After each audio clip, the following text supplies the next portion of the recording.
So, as you have understood, now the recording is in process, and so I would like to welcome you all again now, and to say that this seminar will explore the potential of social economy to supporting circular activity and related business model.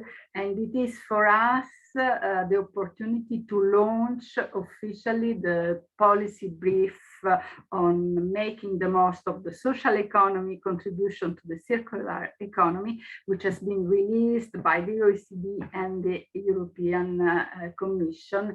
And you will see that my colleagues will put the link to the policy brief in the chat, and I warmly invite you to read it and to communicate around it. It contains very interesting examples in addition of obviously some policy orientation. So without further ado, I would like to introduce the first two speakers, my dear colleague Julie Ripens, who is policy analyst at the OECD Center for Entrepreneurship, SMEs, Regions and Cities, and my dear colleague Julian De Bees at the European Commission, Directorate General for Employment, Social Affairs and Inclusion.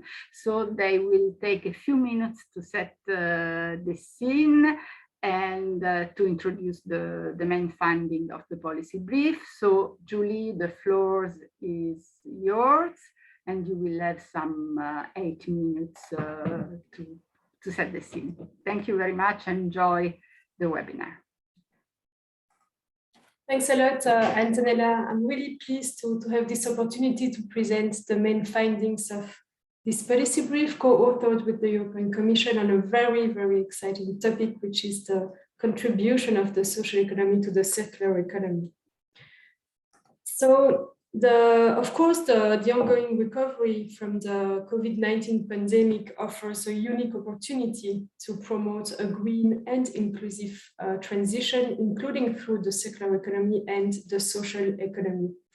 While there is some consensus on the positive environmental impacts of the circular economy, its social benefits remain relatively unexplored, and the social economy is perceived as one possible avenue to amplify the circular economy and its social value. This policy brief pursues two main objectives. First, to identify and analyze the diverse contributions of the social economy to the circular economy.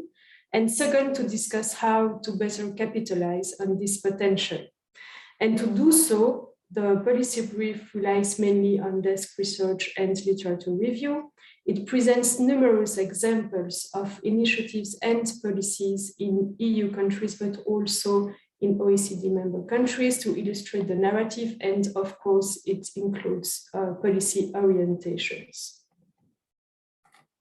The policy brief makes the bridge between two important topics, circular economy and social economy, that are not new, of course. And at the OECD, these issues have been explored for a few years, for a number of years even, and from several angles, with this objective to provide guidance for policymakers. So we have colleagues in the same directorate that implement the OECD program on the circular economy in cities and regions that supports national, regional, and local governments through evidence-based analysis, through policy recommendations, through multi-stakeholder dialogues, and through specific action plans.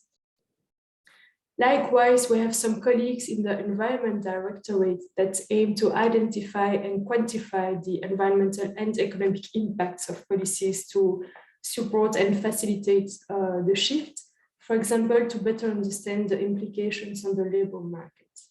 And on the social economy side, our unit is working for 25 years on the social economy, the social enterprises, and the social innovation to contribute to a better understanding of these fields, to assess the contributions of the social economy to local economic development and social inclusion, and to support the development of conducive policy ecosystems. So how to define these two core notions? So in a nutshell, we can say that the circular economy breaks with the take, make, use, and dispose linear economy. It aims actually to decouple resource extraction and use from economic output, and it seeks to keep products, materials, and components in the economy for as long as possible.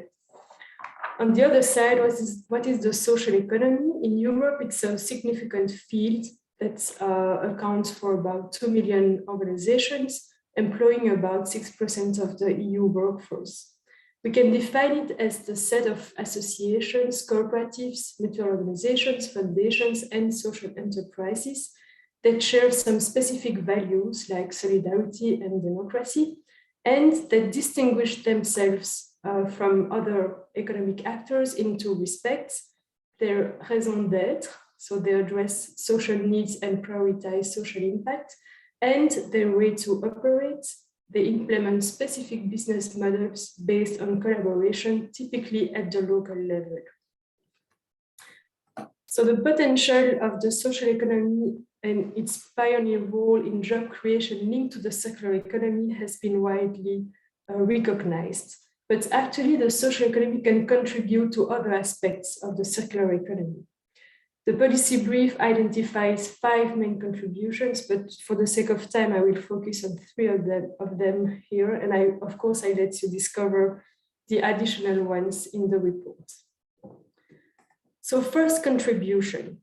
Social economy organizations are engaged in circular value chains and they develop circular activities. Actually, they have been playing a pioneer role for decades, especially in some circular activities such as reusing, repairing, and recycling. But the social economy also contributes to other circular activities. For example, they contribute to restore natural ecosystems, they optimize the use of resources through eco-design, and they support collaborative economy. And in doing so, the social economy helped demonstrate the economic potential of some of these activities. And of course, it also shows positive environmental impacts, as it is explained in the policy brief about the members of Reuse, an international network of social enterprises active in the circular economy. Second contribution. Through the engagement in circular value chains, social economy reinforces social inclusion. So they contribute to decent work, they provide training and working opportunities for vulnerable groups, and we know numerous examples of work integration social enterprises in Europe and beyond that are active in the circular economy.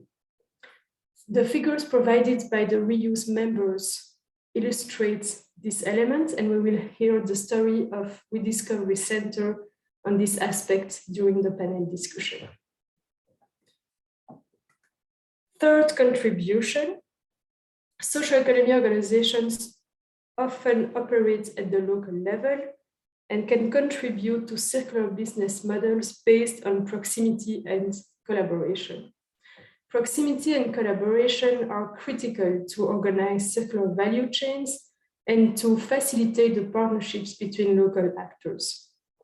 And this ability of social economy organizations to collaborate locally make them well positioned to inspire and to design circular practices and models.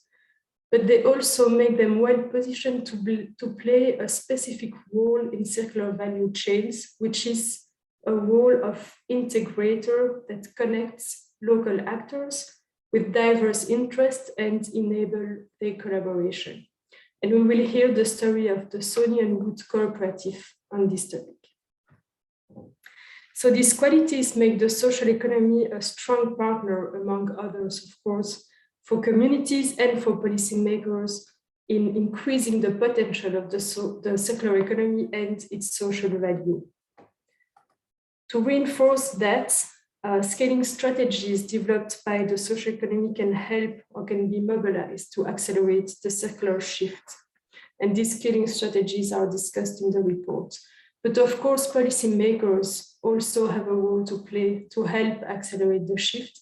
I will rapidly finish with that because all the policymakers involved in the panel discussion will share some additional examples of policy orientations taken at the local, national, or European level. So we can say that policy action can, of course, promote and reinforce the social economic integration into the circular economy by raising awareness, by sharing knowledge, or by boosting market demand. They can also support social economy actors already active in the circular economy through the development of conducive policy ecosystems, which means through public procurement, through improved access to finance, through favorable legal frameworks, or through support to social innovation. They can also encourage dialogue and strategic partnerships and innovative forms of collaboration between public actors and both social economy organizations and conventional businesses across value chains and within territories. And finally, policymakers can also help build the evidence base and produce robust data on social economy organizations active in the circular economy to measure the full economic, social, and environmental value of the social economy in the circular economy, but also to orient the policy, the research, and the practice efforts in the right direction. So in a nutshell, these are the main messages from the policy brief. And of course, I warmly invite you to read it and to discover the other aspects and the many examples in the report. And to finish, I would like to thank the European Commission for the fruitful collaboration on this project, as well as all the colleagues, experts, practitioners, and policymakers who have contributed to the policy brief by bringing inputs and sharing their knowledge and insights on these topics. So thanks so much, and I will now give the floor to Julien Debes for the next presentation. Yes, thank you, Julie. Thank you for this nice summary of this excellent policy brief. So I'm legal and policy officer at the European Commission, DG Employment and Social Affairs. I'm representing the European Commission today, but my colleague William Neal is working in DG Environment and will be part of the panel. So it's nice today to have the two sides of the coin. So a few words from my part, very briefly, to recall why basically we're engaged in this, why we are collaborating with the OECD on that policy brief. Well, in a nutshell, we know in DG Employment that the green transition will take place. In one way or in another, it will happen. We have engagement now for 2030 and Fit for 55. But our challenge is that this transition is socially responsible, is fair. And in December, for instance, the Commission adopted a proposal for Council recommendation. So just at the state, the step of proposal, but a recommendation on ensuring a fair transition towards climate neutrality. So now this proposal, which is public, I can give the link afterwards, will be discussed at the Council. And it will not be easy. The temptation for the member states will be to remain very general, which is a danger, or the debate might be heavy. And this is because my feeling, it's not only my feeling, is that environment is a consensual topic when it comes to observation, but a very divisive topic when it comes to solutions. And this is a bit the problem. So now I come back on the reason why we collaborate with the OECD on that, is that we think that social economy could be, well, is already, but could be better, one of the tools by which the transition can be socially acceptable, can be fair. Julie just said it, social economy improve the acceptance of circular green practice. It helps to requalification of people, it will also help to job creation, and that's very nice. It's not the sole tool, of course, but social economy can be really a nice tool for that. And in my unit, we try to develop social economy in the sense that we push member states to adopt legal and policy frameworks that help social economy to develop, to thrive. And recently, also in December, we have adopted the Social Economy Action Plan on 9 December, which is available now in all EU languages and who entails a bit more than 30 actions that range from policy frameworks to state aid, public procurement, access to finance, a lot of interesting possible actions. We have to implement them until 2030. I will give the link to this stated action plan as well. And by helping social economy to develop, we also hope to help the green transition. You will see in this social economy action plan that there are different chapters, and there is one chapter on the green and digital transitions. Honestly, I don't know why we always link green and digital. For me, it's not, green supposed to be alike, but for me, it's totally different challenge. But okay, in the current policy context, it's always green transition. But there is a chapter on the green transition. And let me just highlight 2 or 3 points of the chapter, and I will finish by that. First, this chapter recognized the role of social economy, the pioneer role, as Judith just said, of social economy in environmental and circular economy.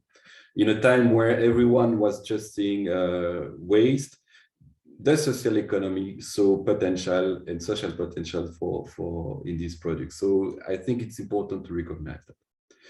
Second, the Commission is launching the same day as the adoption of the Social Economy Action Plan, a consultation process, more led by DG Grow, my colleagues, but still very important, called Transition Pathways. So the Commission has identified different industrial ecosystems, and social economy and proximity is one of them.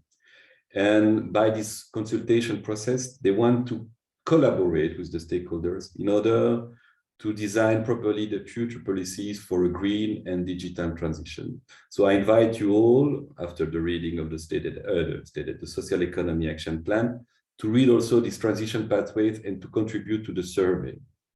You have until end of February to do that. So that's important. And a last very important point announced by the action plan is that the Commission will try to issue guidance on how social enterprises and social economy actors can have partnerships with other organizations, and of course we think of mainstream companies.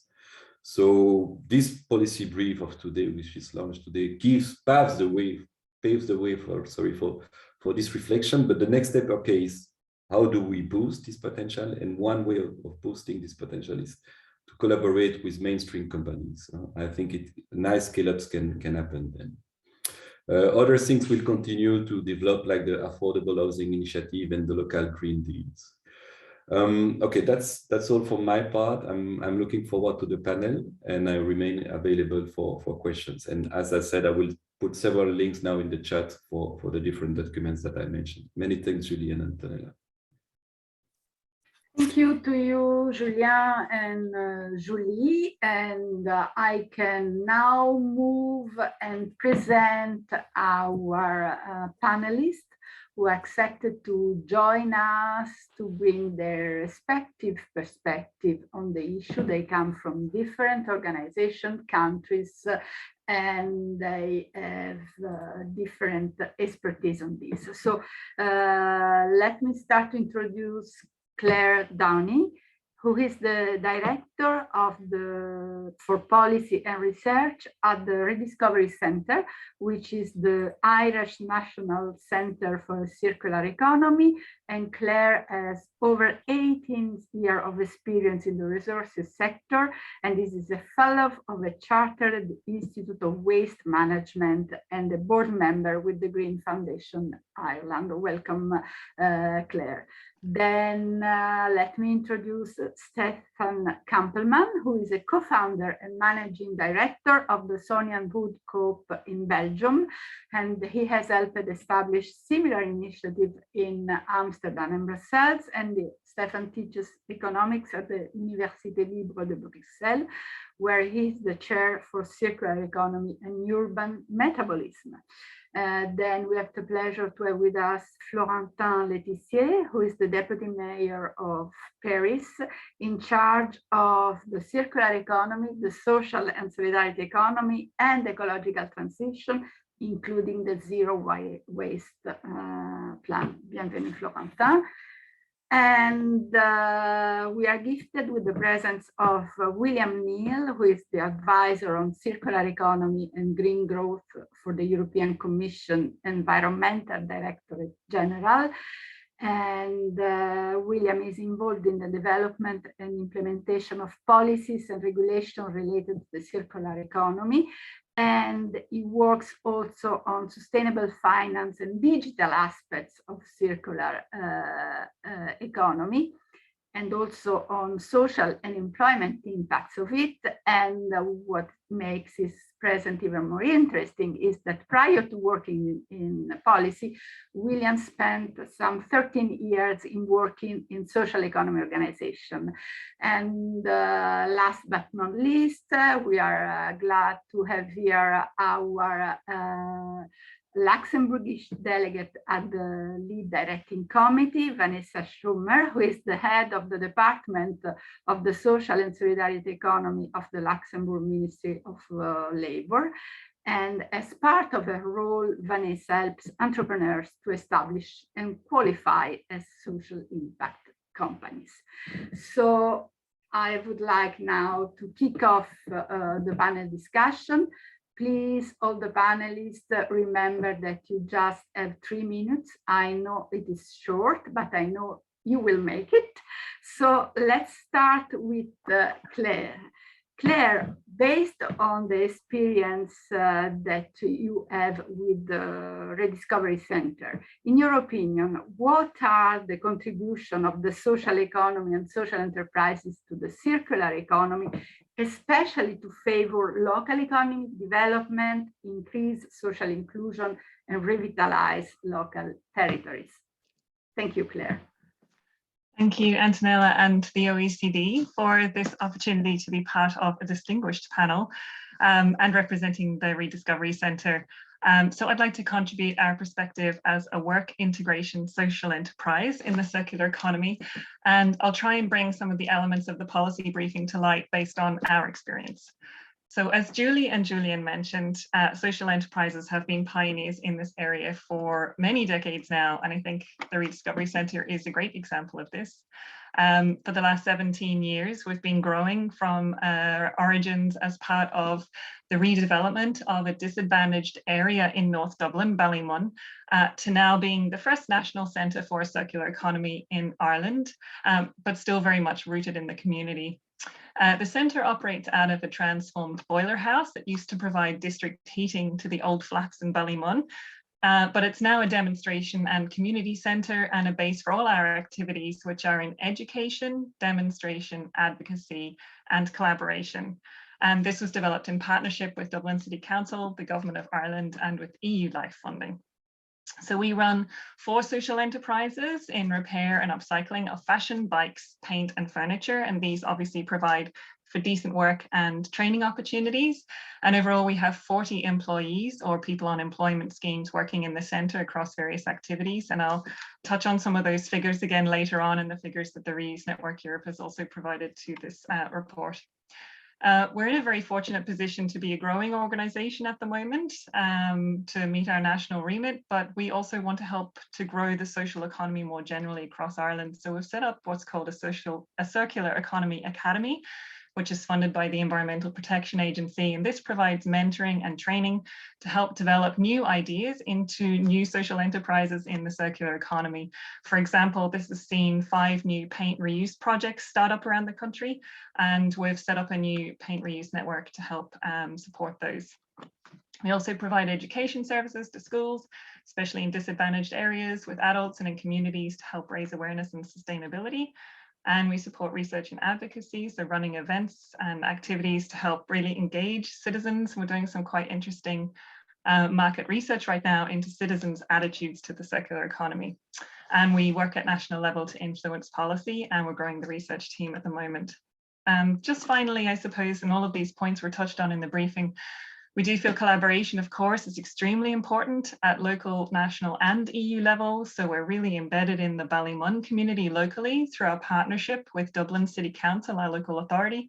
But we also have a strategic partnership with the Environmental Protection Agency and with the Department of Rural and Community Development at national level. And we work with networks like the Community Resources Network in Ireland, which is a member of the Reuse Network at European level, and both very important voices for and support to social and circular economy. And we're members of the European Circular Economy Stakeholder platform. So overall, hopefully this shows how the Rediscovery Centre and social enterprises in Ireland play a key role as practitioners and innovators in the circular economy. Thank you very much, Claire. Indeed, it shows it. So let's move to Stefan now. Stefan represents the Sonian Wood Cooperatives, and as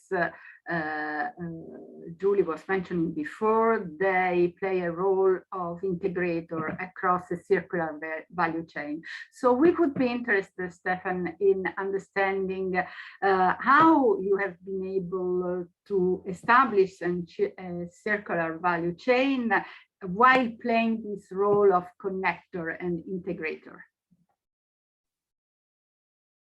Yes, hello everybody here from Brussels. Thanks for having me here and give me the opportunity to talk about this fairly new initiative compared to the decade-long experience that I hear from Claire. So we are a young cooperative operating from the city of Brussels.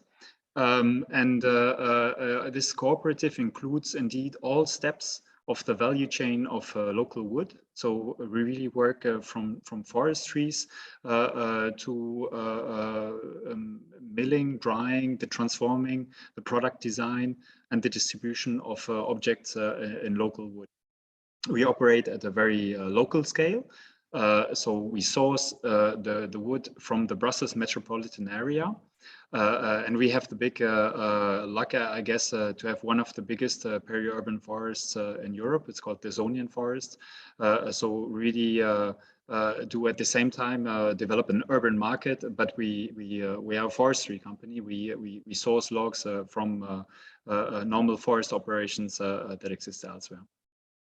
So indeed, we're a social economy. We are a cooperative. We do not have a business as usual model on which we work. And I think there are several aspects in this specificity of our organization that are maybe helpful in this discussion. And I want to mention briefly 3 points. So first of all, we are a cooperative that is driven by a mission.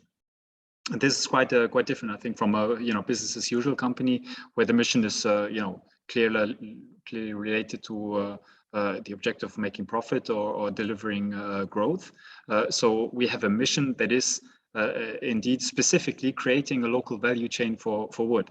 So this is our mission, and this is the objective of everything that we do. And once this mission is accomplished, we have reached our goal. We don't have to have extra growth or extra profit beyond this mission. Secondly, as the choice for establishing a cooperative and not a normal business model was important because we are talking here about forest resources that are quite close to let's say the city that is our market. So the forest is very well connected to the city. There's a strong emotional bond between citizens and the trees of this forest.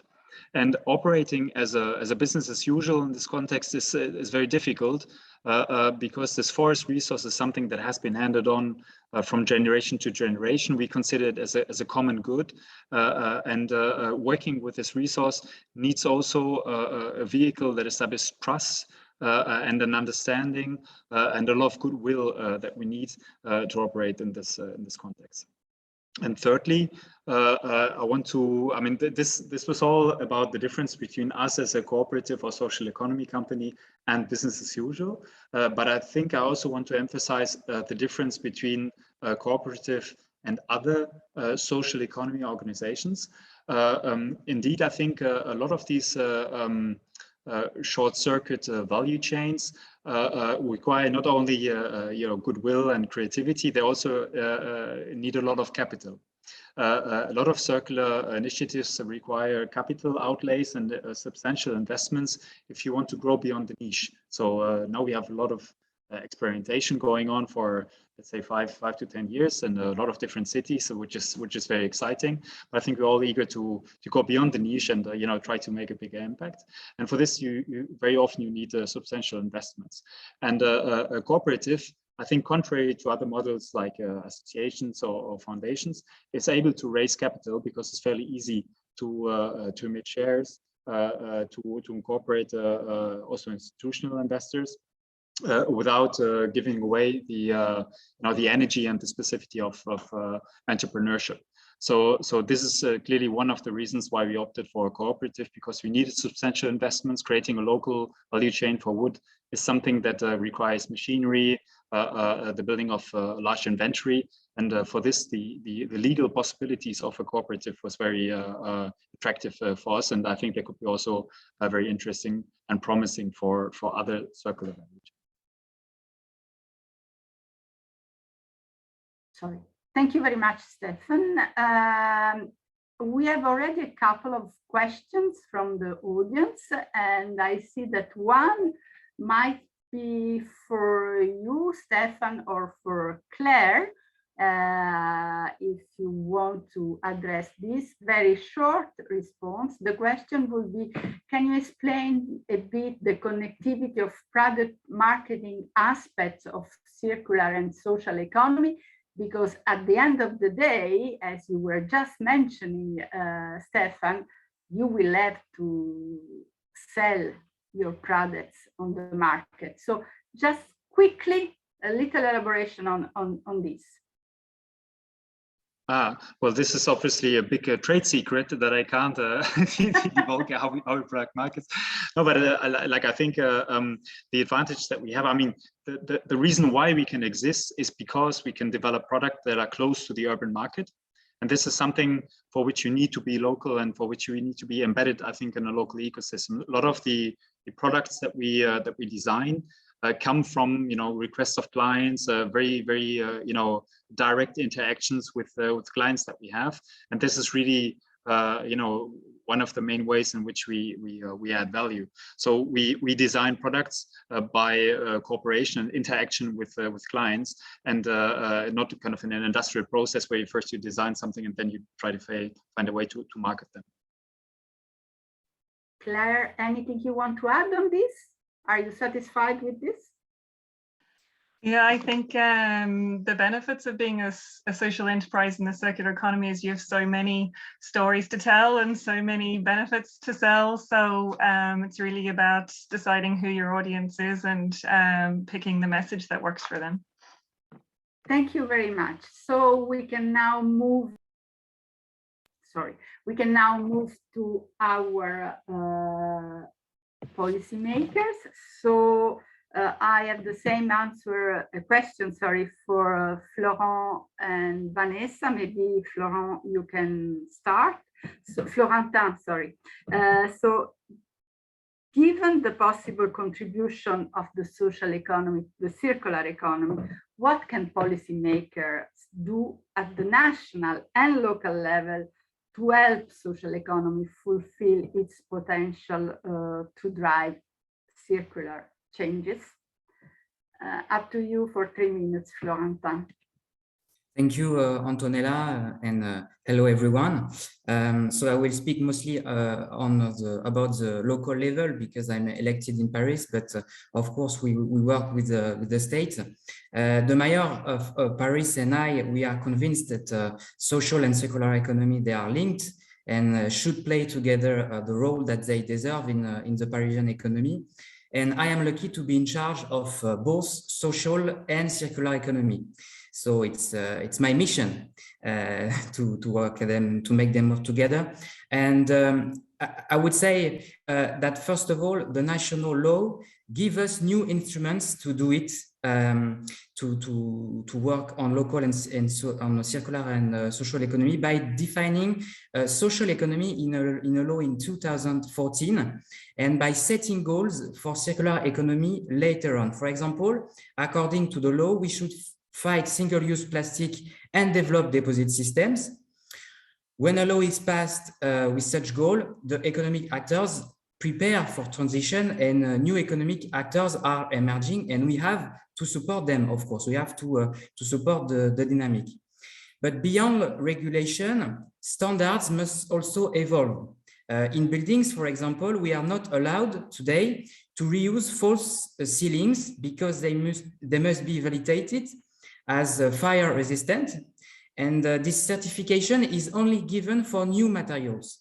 So it's a big problem for a circular economy. And this example applies to many building materials and slows down the development of the circular economy in the construction sector.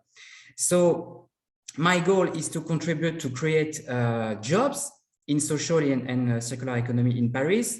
And the problem that we have is that most of social and circular companies and organizations, they are too small today to respond to the needs of the consumers to change their way of living, of buying. And that's why we have to help them to grow.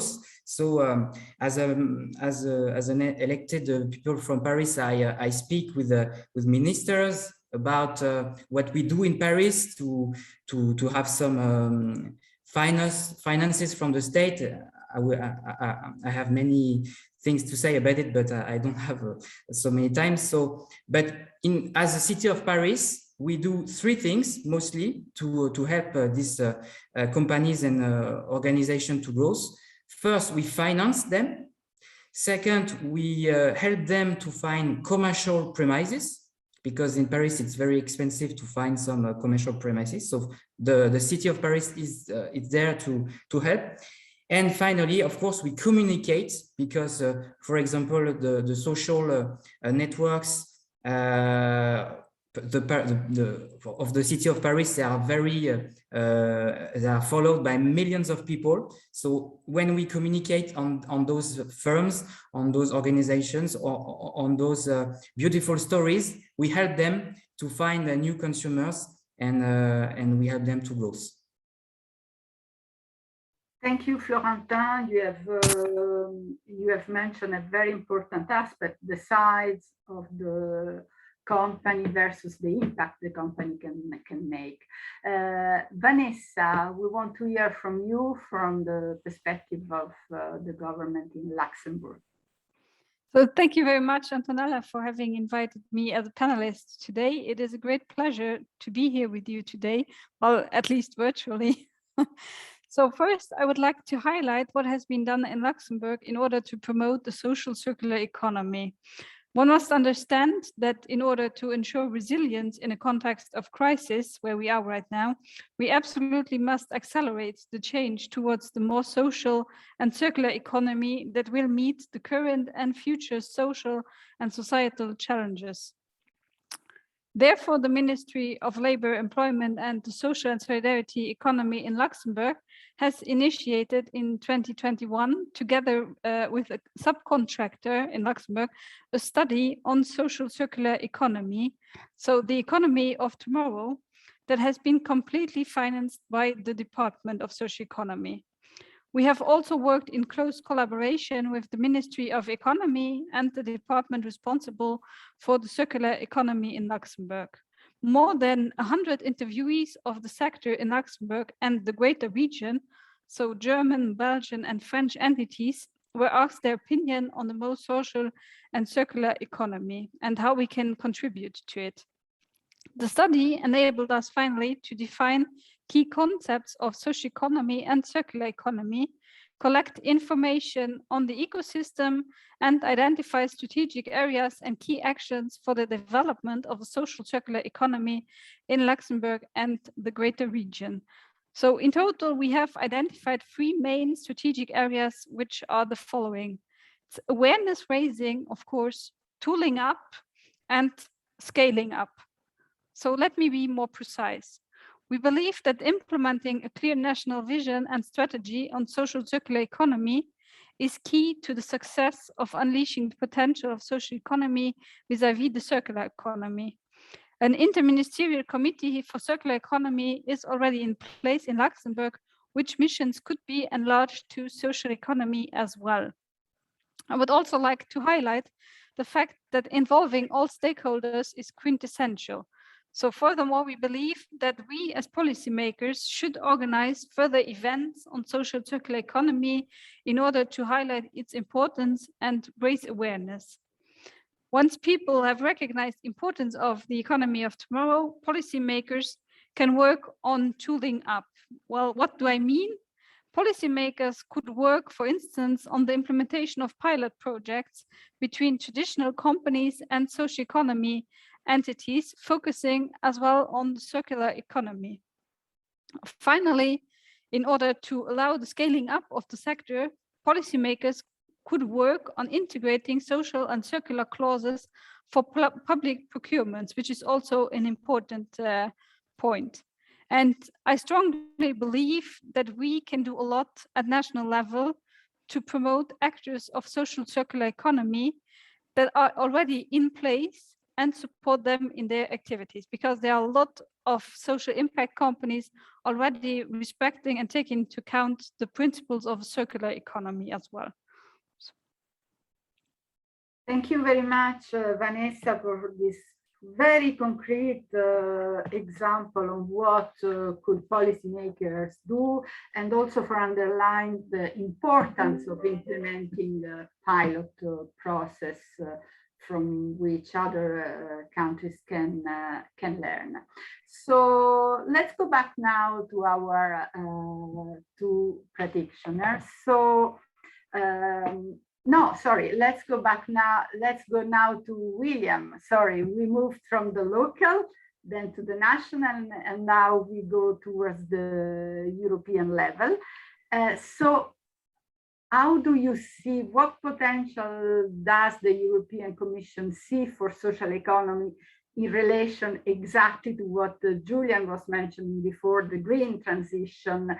So in a perfect world, what should be made, what should be done at European level to maximize the impact of social economy organization in the circular economy? Thank you, William. Well, thank you, Antonella. As you know, the European Green Deal is really now the center of European growth strategy and our, after the pandemic, our recovery strategy. So we're, and circular economy is a central part of that European Green Deal. As Julian said, also with the digital side, which there are some links, but they're also acting very much independently. Now, I think for circular economy, the most important thing to understand is it's not just about recycling, it's not just about waste management. I think of it in terms of a kind of river of resources running through our economies. You can see it at European level or at national level or at city level, regional level. And that flow of materials running through the economy, we have to turn it from a river into a lake. We have to slow that flow down. And that is what circular economy is about. It's about making sure that we retain value in the economy, that we use the resources for longer, whether they're in the form of products or assets like buildings and infrastructure and so on. Not only that we keep those things in the economy for longer, but we use them more intensively and more optimally. And when it comes to businesses in that, there are kind of three stages at which that can happen. I think there's a sort of, as the materials come into the economy and first start being used, there's the sort of resource efficiency aspect. Then as they leave the economy, there's the recycling, the reuse, the remanufacturing, and what we do, once those things have become waste. But I think that the biggest opportunity is whilst those resources are still in the economy. So it's about the value retention activities, and it's about the value optimization activities. So value retention, we're talking about reuse, refurbishment, repair, remanufacturing. And the optimization, we're talking about business models which are more to do with selling performance rather than selling stuff, selling access to stuff rather than selling stuff. So why are social economy enterprises good for that? As you said, I worked for 13 years in workers' cooperative, social enterprise, and consumers' cooperative organizations. So I have a bit of an insight into that. And I think, firstly, social economy enterprises tend to be very innovative and disruptive. And here, when you're talking about not selling stuff anymore, I mean, it is quite disruptive. It's very innovative, and it's rather uncomfortable for a lot of classical capital based or capital serving enterprises. Secondly, the local and proximity nature of many of those social economy enterprises. They're community based, they're participative, which is important, I think, in terms of the kind of that was my 3 minutes up. The kind of activities that we're looking at. They also tend to have a more long-term view. They're less looking at the sort of quarterly reports. And of course, when you're talking about sustainable and environmental activities, that is important. I think Stefan emphasized that very much in his example in terms of the proximity aspects and the longer term aspects. And it also means that when you're dealing with shared challenges, having shared approaches to those is very useful. And then, of course, the fact that they're not really so profit oriented. The dividends in cooperative, for example, are based on throughput. So if you're talking about things like access to products, that makes far more sense than having a sort of purely profit-based approach. I'll leave it there, but just to say, I think it was Claire mentioned our platform, Circular Economy Stakeholder Platform. I would suggest that if you want to get inspiration from some of those examples, then look on the platform. You'll get many more examples. Thank you very much, William, and also for reminding us of the specific feature and approach of social economy organization, which make them able to develop these links with circular economy. So I would like now to go for a second round of questions, and I would like to start with Florentin. So Florentin, what are, in your opinions, the benefits to support the social economy contribution to the circular economy, and how concretely can cities and local government work in cooperation with the social economy actors to create and support circular value chains? Well, the benefits are quite simple. We have to save the planet first.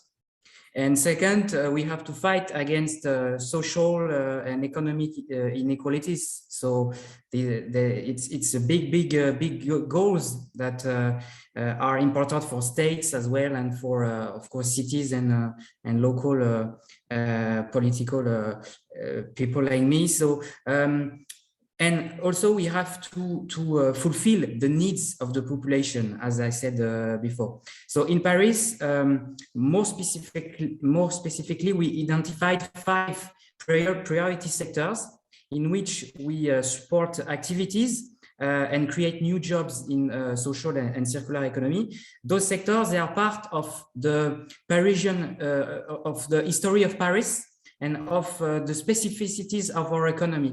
For example, the textile, the fashion sector, there is a lot to be done in matter of social and circular economy.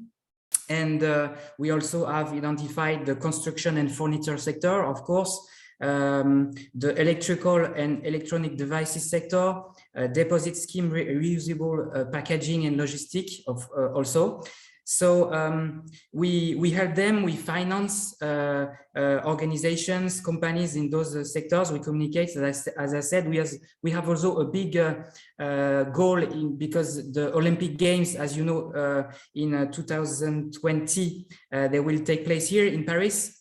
So we want to organize Olympic Games that are good, good for the planet and with a stronger social dimension. So it's a big task also for me in my everyday job, because we are always right now we begin to prepare this big event.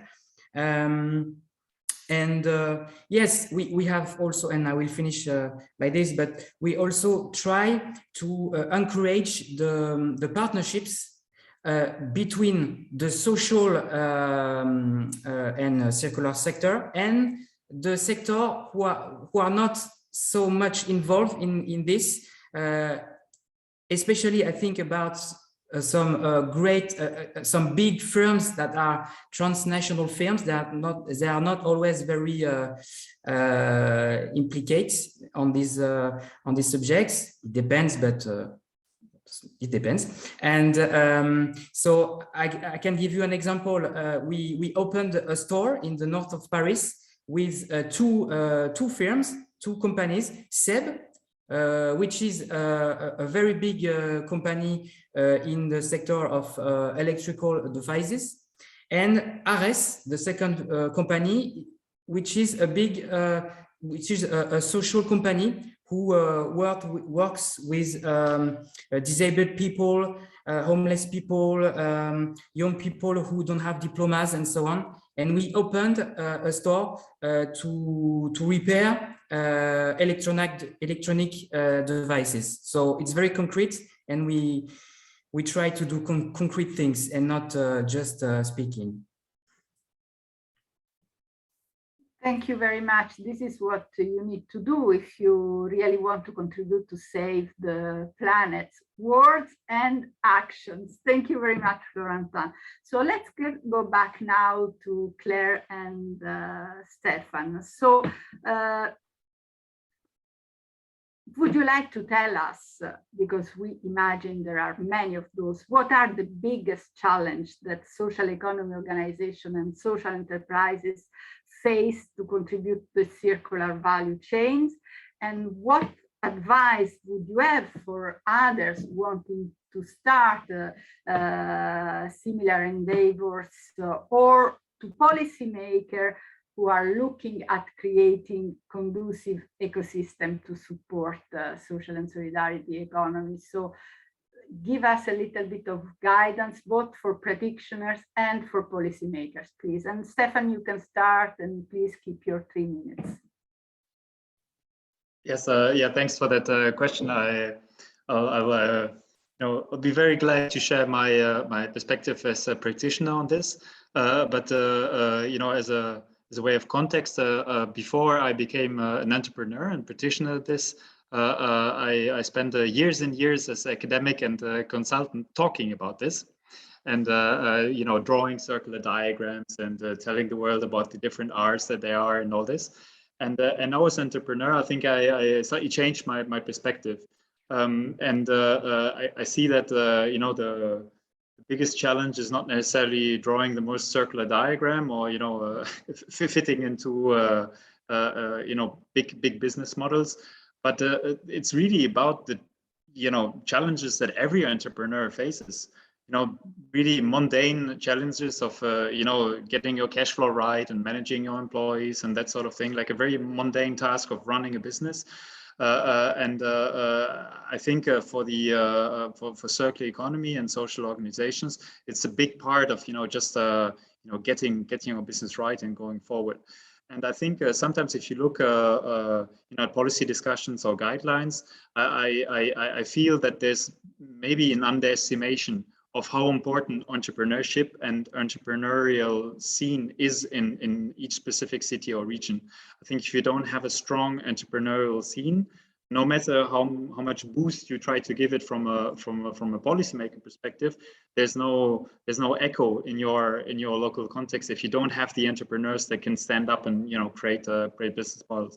So I think it's you know, my general word of advice would just be, don't, you know, never underestimate the importance of entrepreneurship and local context in you know, in the kind of stimulation that you want to put in place. Thank you very much, Stefan. Claire, same question for you. Thanks, absolutely echo Stefan's thoughts. One thing I'd like to, I suppose, mention before talking about challenges is to highlight the really exciting opportunities there are at the moment in circular and social economy, particularly in Ireland. We've seen huge momentum building in this area in the last 3 years, lots of new policies and strategies and programs and funding and new funds. And we've also seen more joined up thinking, social economies referred to in circular and climate and rural policy. So there's lots of potential to grow this sector in the coming years if we can keep all those dots joined up. One thing I think is still have some way to go on is, and it's come up a few times already, is about raising awareness about the value of social enterprises. They're still not seen as real businesses in many places or as being able to be part of a mainstream circular economy landscape. And I think it's really important policymakers continue to recognise and raise awareness about social enterprise, like through this event, for example.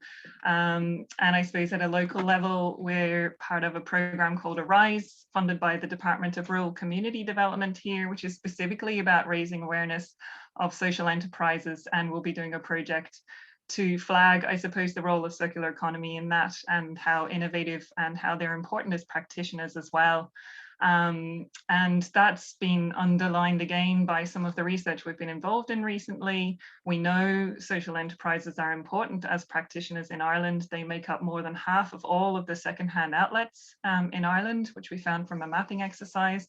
They create a lot of jobs. The Community Resources Network Ireland's measured over 800 jobs among its members, 820 employment schemes. 8,500 volunteers, which has a huge effect on community, and all of this data would have fed into the Reuse Network Europe's data contribution to the report as well. So I suppose just continuing to highlight that message. Other things that have come up already as well from Vanessa and others are around supporting, for example, commercial premises or community spaces. Space is definitely a limiting factor. Would love to see what Florence and Laetitia is doing in Paris here in Ireland as well, but there's some of that work happening through some of our rural policies like town centre renewal and so on, and hopefully circular economy will be recognised there. And lastly, one area that still needs a bit of addressing is the skills shortage. It can be hard to find people who have the relevant training, and it can be hard to get the relevant training for the skills we need for circular economy. So we're looking in the Rediscovery Centre at how we can develop accreditations, for example, bike repair mechanics, and that's being supported by the Department of Rural Community Development, just to be able to create career paths for people. And hopefully would like to see where else that kind of thing can go. And the support behind that, which is support for labour activation schemes, community schemes like community services programme here, is essential to the operating of social enterprises here in Ireland. Those labour schemes are absolutely critical to the business models, and it's those continued funding and continued recognition of that is very important. Thank you very much, Claire, for adding this information and for also underlining those impressive figures. So before moving to Vanessa, I have a question for Stefan. Stefan, how does the cooperative business model contribute to better embed your enterprise in the proximity and circular economy? And have you ever faced lack of awareness about the cooperative model and or your circular model? Keep it short, please. Yeah, thanks for the question. Yeah, very simply, as a cooperative, you can include members. And a lot of the key stakeholders that we needed to create a local value chain for wood have become members of the cooperative. And then we also have institutional members that financed the capital needed, and these are then also part of a group of people who work together in proximity. So as a cooperative, including like a wide membership of key stakeholders, was was quite straightforward and quite easy, and helped to embed the company locally. And unfortunately, we didn't suffer, I think, from any lack of the awareness about our model or circularity. I think to the contrary, this was one of the factors that raised awareness, I think, of how we are different from others and what we do. This is very good, so that we can start promote cooperative as a business model based on success. So Vanessa, you have already explained what your government is currently doing to support social economy and its impact on the circular economy. But how do you see this contribution evolving in the next years? So the results of the study have clearly highlighted numerous opportunities for diversification of SSE activities related to circular economy activities. But we believe that this is not the end of the story, because in the long run, I believe, and we believe, that the economy of today must adapt in order not to focus too much on profit, but to focus on the impact on societies. So let me explain. The recent pandemic has shown, of course, that the current economic model is not working out in a way it should. More and more people realize the necessity of the change, and a shift to a more social and circular economy is unavoidable in our point of view, in order to confront future challenges such as the climate change, for instance, or the sanitary crisis, which we are in right now. Therefore, as already mentioned previously, the Ministry of Labour, Employment and Social and Solidarity Economy in Luxembourg has initiated and financed the study on social circular economy, which identified key actions. And these key actions were presented to the ecosystem during a high-level event that took place in Luxembourg in November 2021. And mayors of 2 towns in Luxembourg have also been talking about their initiatives at regional level. For instance, in the northern part of the country, the town Wils has launched numerous projects together with social economy entities in relation to circular economy.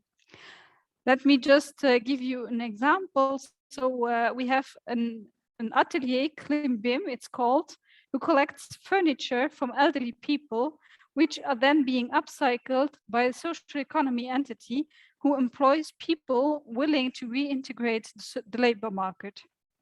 And we as policymakers are, of course, trying to support the shift to the economy of tomorrow by thinking about replicating these kind of initiatives by launching similar pilot projects at national and cross-border level between social economy entities and traditional companies, expressing their will to contribute to the more social and circular production chain.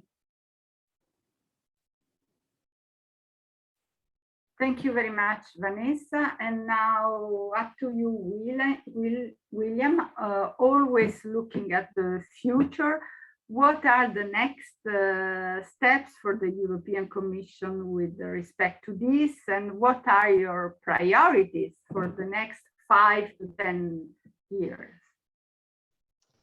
Thanks, Antonella. I think that there's been a massive shift in the last year or two at European level.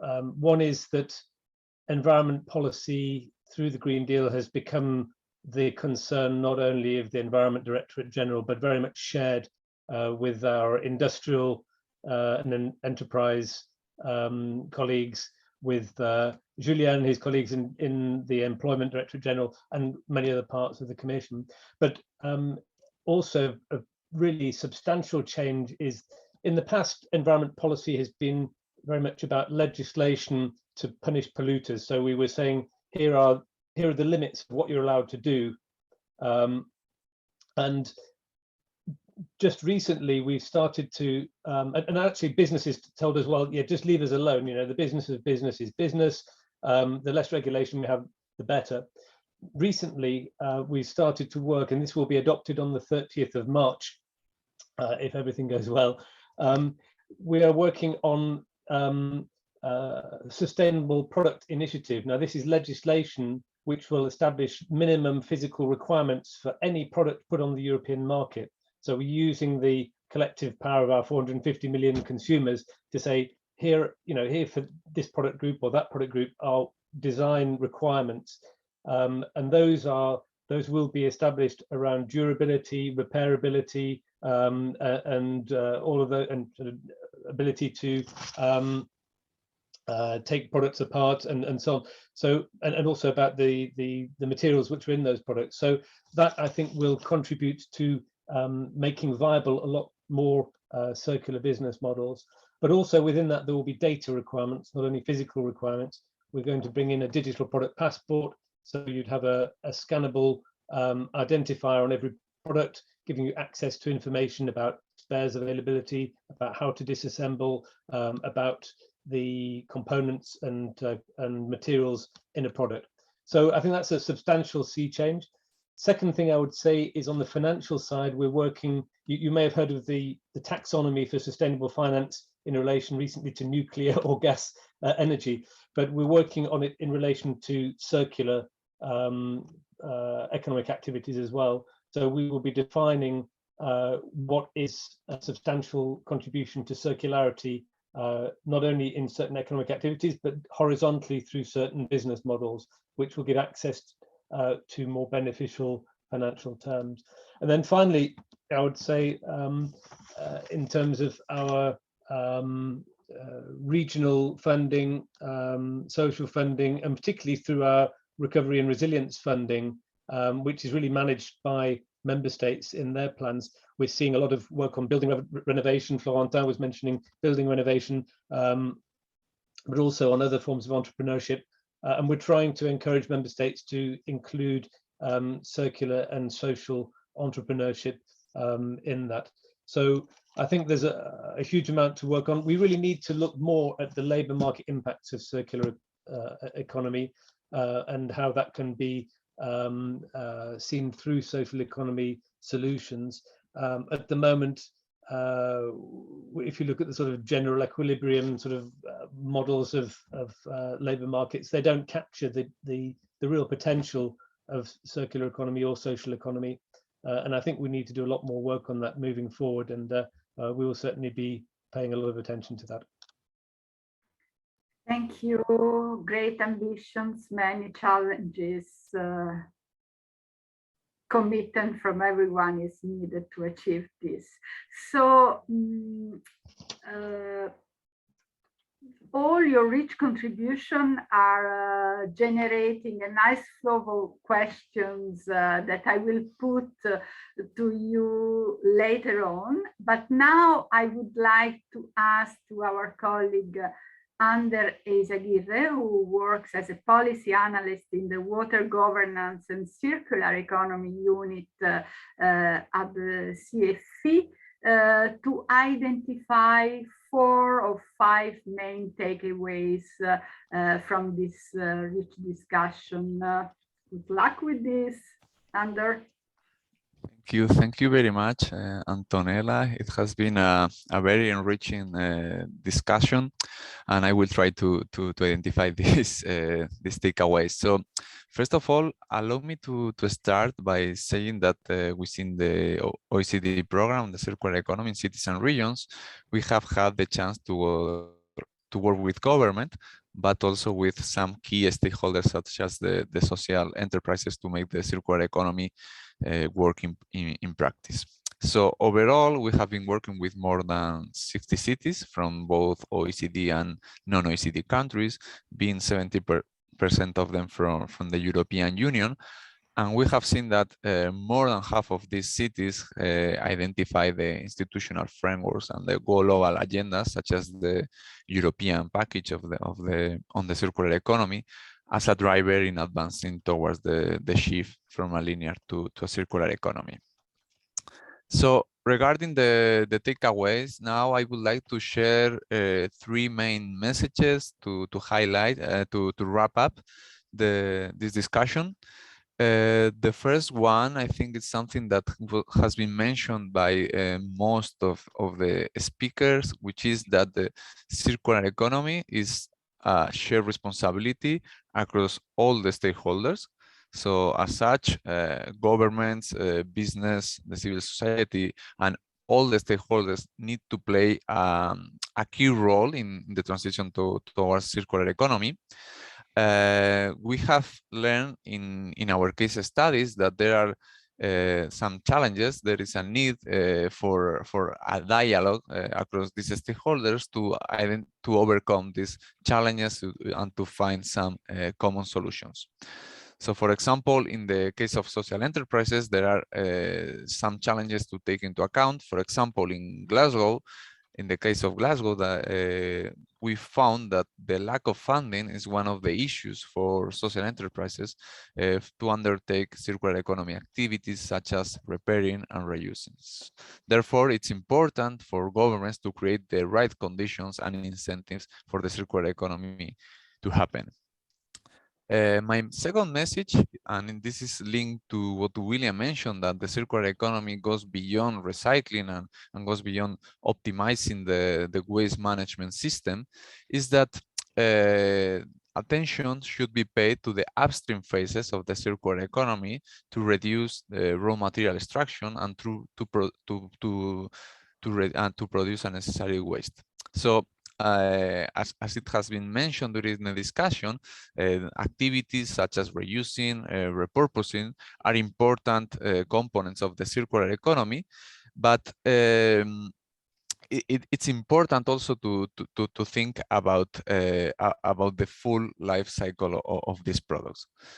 However, the world's population is growing, and as well as the demand for raw materials, while the supply of raw materials is limited. Also, the extraction of these raw materials represent almost half of world's carbon emissions. So this is to say that it's key to improve the security of these raw materials, to increase the competitiveness, to stimulate also the innovation through the eco-design, and also to aim towards a more sustainable and production patterns. And my third and last message is to say that governance is key and governance matters, because for the transition to a circular economy to happen, technical solutions should be also accompanied by the needed governance conditions. As such, within the program, the Circular Economy Cities and Regions, we have identified 3 key roles for cities to act as promoters, facilitators, and enablers. And this framework is recognized also in the policy brief launched today by the OECD and the European Commission. So I would like to maybe share some examples that can contribute that can help social enterprises to contribute to the circular economy. So based on this checklist, we have seen that governments can raise awareness and provide information on positive impacts of goods and services provided by social economy and circular initiatives. And all this issue of raising awareness have been identified by several of the speakers today. A second point could be the implementation of strategic partnerships amongst public actors, social economy organizations, and businesses along the value chains and within different territories. And a third point would be the opportunity to ensure that the existing financial schemes are such as subsidies are well drafted and are available for these social economy organizations. So thank you very much for your attention, and I hope I have shared with you the main takeaways of the conversation. Thank you. Thank you, Ander. Well done. Now I see that some of the speakers are already engaging with the audience in the chat to address some of the questions. So please, participants, keep an eye on this. But I still have some questions, which I am going to, yes. So, no, I am on the wrong chat, sorry, bear with me. Here we are. So, William, I have one for you, which I would like also to extend to Julien if he wants to also add something. So the question is, with the publication of the Social Economy Action Plan, do you see opportunities for stronger integration of social values, social impact in environmental policies going forward? This is a very interesting question. Well, thank you very much. Yes, I mean, at the moment, I would say that I mentioned the fact that environment policy has become very much the domain of more than one service in the European Commission. So we're working with DG GROW, which is covering industry, enterprise, and single market. So I mentioned, what the work we're doing on products is very much about the single market, but they're also dealing with entrepreneurship. We're working with them, for example, through the latest industrial policy to provide advisory services on circular economy through the Enterprise Europe network. So we have, I think, about 500 or 600 hubs for small and medium-sized enterprises around Europe, which are giving advice, and those should also certainly be giving advice to social enterprises. And also, as I'm sure Julien can complement, we're working increasingly with DG Employment. I think that it would be also useful for this kind of silo-breaking, cross-ministerial approach to happen at the level of member states, as it seems to be happening in Luxembourg, as Vanessa has explained, and also in cities and regions. And Florentin was explaining how useful it is to be sort of a bridge between the sort of social and circular approaches. And I think that what we've seen so far from many member states is that that isn't happening yet. That environment policy is very much seen still as being the problem of the environment minister to sort of meet targets and this kind of thing, rather than being about how we organize society and the economy. And I think that challenge was evident in the recovery and resilience plans that we saw coming through. So I think there's still a long way to go. I think that including within the Commission, it's quite difficult for us to make those bridges, but it's certainly starting to happen. I don't know if Julia has anything that he wants to complement from that. Yeah, shortly, I agree with William that the way is still long to go. In the discourse, there is a kind of consensus to integrate environment and social. It's in the discourse is set, but when it comes to solution, we see generally the typical reflex coming back, and environment is considered as a separate issue. It's not integrated in economic and social issues. As a lawyer, I see that legislation has a little role to play. For instance, the public procurement, we should use better the environmental and social clause. We will also open a reflection in stated control rules, trying to see if regarding access to finance, social enterprise could have slightly better authorization rule under stated rules, but it's only very minor part in the solution. I think it's really a shift in the minds to happen. It comes from the pressure from the basis, from the stakeholders. It's really beyond the discourse, which are already good things. I think in Europe, we are happy that at least some basic observation regarding environment are not disputed, not totally at least. Beyond the discourse, we must really reconcile environment, social, and economic. And this is quite painful. I come back to what I said.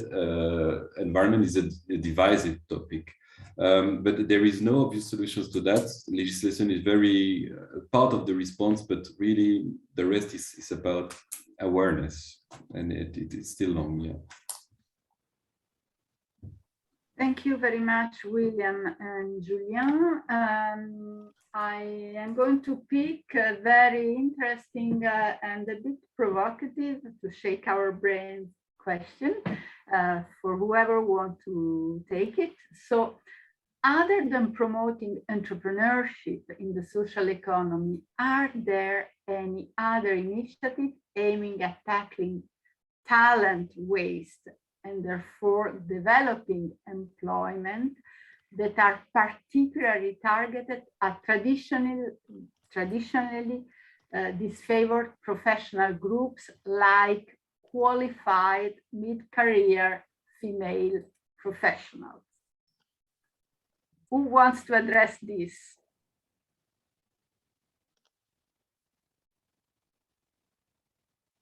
We don't have any taker? I could give a try.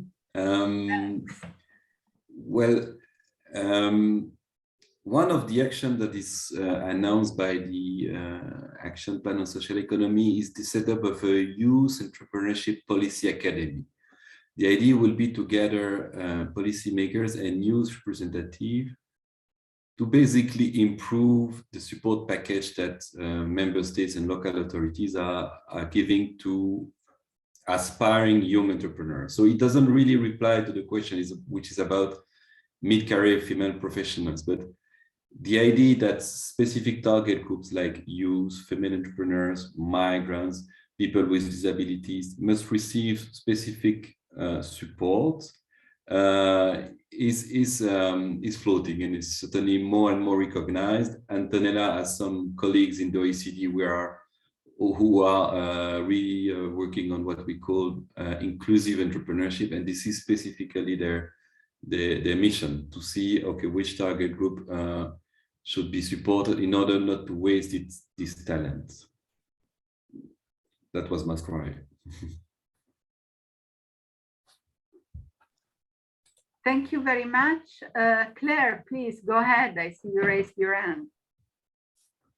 Again, I'm not sure if I'll address it directly, but I mentioned earlier that we're also interested in how we can make sure we're providing, the royal we, the national we, providing, I suppose, training opportunities that help build skills in the circular economy. So, well, perhaps what Marilla is referring to as existing skills, but we do need to maybe take a step back and say, what do we actually need? You know, and we have a committee at national level in Ireland that looks at future skills needs. And at the moment, that's only looking at energy and the energy transition. And I think we need to start to see at national level this examination of what are the circular skills that we need in the future. And then you can plan out, okay, well, we need this type of training. We need training for professionals to help them enter this labor market if they're not exactly, don't have exactly the right background, or helping people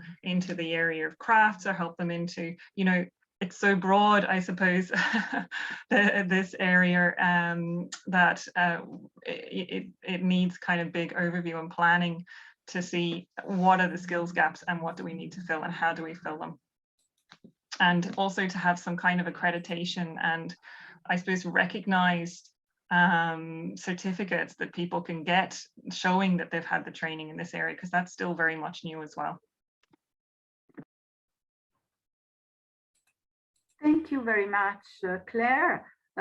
We have just a few minutes left. So now I would like to give the opportunity, unless there are any other burning questions in the chat, which I don't see, maybe to panelists to react to something which has been put on the table by other panelists.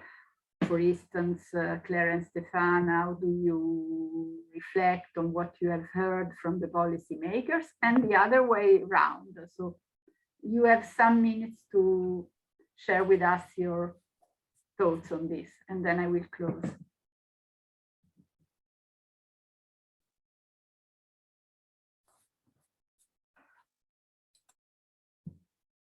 Again, Claire. Well, while no one's jumping in, I'll just, I just had a few quick reflections, I think, as I mentioned, very excited to hear about the work in Paris, providing spaces and supporting spaces for social enterprises in the circular economy. And I think that would be a great initiative to see here. I took away the 3 points Vanessa had, and I'd love to see the report or research done in Luxembourg on the 3 areas of focus: awareness raising, tooling up, and scaling up. I think that summarizes it very neatly. And finally, I think the analogy that William used of resources being a river that we need to turn into a lake is a really powerful image, and something I'd like to use in the future as well. Thank you very much. Florentin, I saw you raised your hand, and then William, and then we close. Yes, I heard Claire speak about skills in circular economy. I'm not sure I understood it very precisely, but you spoke about the lack of skills sometimes, I guess, in a circular economy. We face the same problem here in Paris, and I give you a concrete example. We voted in December our public procurements new scheme. That is to say, the scheme that guides all our public procurements. We have very high goals, of course, but the problems that we have is that we don't have enough firms, enough organizations, enough skills to respond to our public procurements. And that's a big problem for us, because you can have goals, you can vote some laws, you can do some legislation in state level or in local level. If you don't have the economic actors and the skills to respond, you can do nothing. And that's why we have to work on this and on every sector, and especially with the young generation, with the students and so on. Absolutely. William. Thanks, Antonella. Yeah, I just wanted to come back on the jobs and skills side, because I think it's important to understand, and there's a comment from Eleanor, I think, in the chat about if there are any win-loses between circular approaches and social economy, which is a very good question. I don't think there are so many. I mean, I think that, as I said, circular economy is about value retention and about value optimization, and the kind of jobs and the kind of businesses that are involved in doing that basically have to be local to where the product is being consumed, whether it's the kind of repair and refurbishment activities, or if it's about sharing and selling performance. They are local jobs, and they're proximity jobs, and I think they're very well generally suited to social economy enterprise. I think that Europe is in a slightly different position to other global regions here, in that we are very resource poor, or relatively resource poor, and very labor rich. There are other parts of the world that have less pressure on their resources, and they might have different because of that different balance, a different approach. But certainly for Europe, that's very much the case. And I think it's also important to realize that this isn't just low skill jobs. There was a front page in Politico a couple of years ago saying that circular economy jobs were low quality jobs, because they're all just about waste management. A, I don't think waste management is necessarily only low quality jobs, but B, I think that these value retention jobs are also very high skilled and medium skilled if you look at things like remanufacturing. And the third thing, which is a very academic debate, but we should be aware of, is about in meeting our resources challenges that we might have to degrow. And now politically, for an institution to talk about degrowth is dynamite, of course. But I mean, in the sense, if we're talking about consuming less stuff but making it last longer, you're saying that the profits don't necessarily have to come from selling more stuff and using more resources. But another aspect of the degrowth debate is that we would have to work less, or that we would have to redistribute the work better. And I think that there's an important role for social economy enterprises in doing that. And I think in the end, we're talking about an inevitable progression. So it's not really a political choice whether we degrow or not. It's really about that adjustment. And I think that for social enterprises, there's a big potential in meeting those needs. Thank you very much, William, and such a pity that we have to close now because you are opening up for another very interesting debate. Maybe at some point we will address these issues. So I just want to say how I am pleased to have had you all around this table to discuss with us on the synergies to be strengthened between social economy and circular economy. I want to remind you all that the recordings will be posted soon in the Local Development Forum website, that we hope that for the OECD, we hope to have the support of the European Commission on this. This is just the beginning of a stream of work that we would like to consolidate, maybe having the same kind of reflection on other area, sustainable food system, digital platform, or maybe exploring the synergies between public and private actors to push this further. We would like to remain in touch with you and to listen to your ideas. And thanks again to the European Commission for the support on this. And I want to also thank all the participants and my colleague Julie Ripens for having organized this seminar, and colleagues James Hermanson, Emma Loswern, and Sorel Stewart for having us with this. Thank you very much. Have a good end of the day, and I hope to see you very soon. Goodbye.